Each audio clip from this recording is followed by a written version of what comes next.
Hello everyone, তো সকাল সকাল ঘুম থেকে উঠে ফ্রেশ হয়ে গেছি আর আমি এখন একটু রেডি হব, কারণ আমি আজকে এক জায়গায় যাব।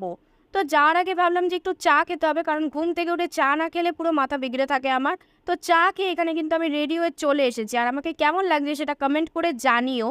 আর এখানে মা ম্যাগি করে দিল, তো ম্যাগি খেয়ে বেরিয়ে পড়লাম। আর বাইরে এত রোদ না গাইজ, আর প্রচণ্ড গরম।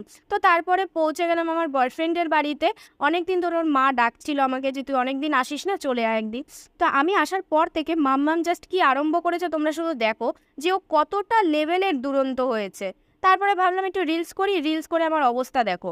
তো মাসির সাথে সিরিয়াল দেখে চলে গেলাম স্নান করতে। আর এখানে কিন্তু আমি স্নান করে চলেও এসেছি, আর অনেকটা ফ্রেশ লাগছে। তো তারপরে একটু চুলে সিরামও মেখে নিলাম। আর সিরাম মেখে আমার এখানে লুকস রেডি, তো তোমরা দেখতেই পাচ্ছ। তো চলো আজকের মতো ভিডিওটা এই পর্যন্তই, বাই বাই।